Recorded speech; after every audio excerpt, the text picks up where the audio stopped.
I'm joined by Patriotic Alliance leader Gayton McKenzie to discuss PA policy and his open letter to Julius Malema. Thank you for joining us. Thanks for having me.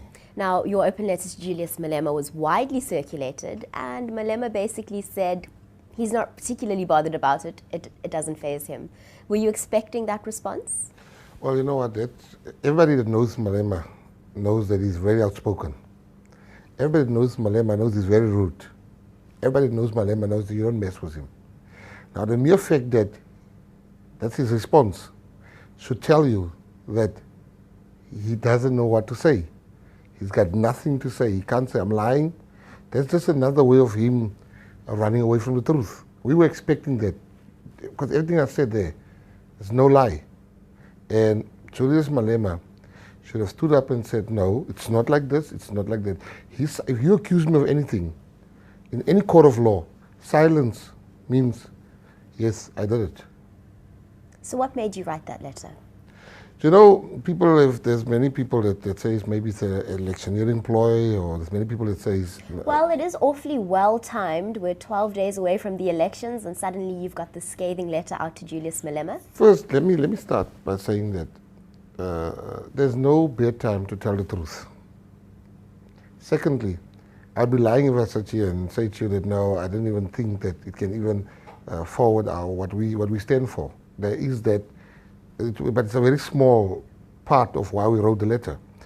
Are we actually saying that as a politician, you should hold your truth for after the elections? Because that's how I understand it.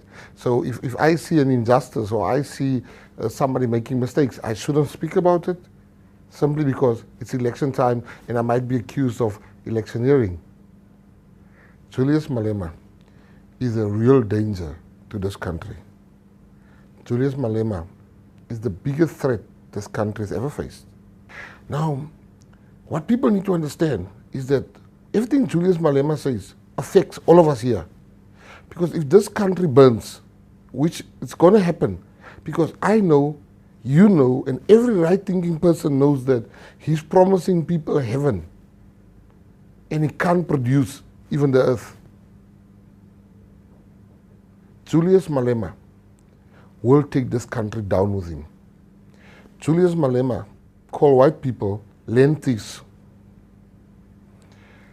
I asked Floyd on national TV, I said, Floyd, a white friend of mine came to Cape Town to visit me 2 years ago. He loved this country so much and he bought himself a piece of land in Cape Town. I said, is that friend of mine a land thief? He said, yes. We're going to take that land. Now, if you sit here and you believe like they do in the EFF, that when you come and take white people's land, they will just come and offer you, white people will offer you tea and cook sisters and say, after, just have some and then you can take the land and we're out of here. He's leading us to war. There are ways to address those imbalances. We have signed a pact that we are a rainbow nation. Nelson Mandela died knowing that he's leaving behind a rainbow nation. So why did we agree to that today if we should call one part of the rainbow thieves? Buy a bigger thief. I was a thief. I was a conman. I know a thief and a conman when I see one.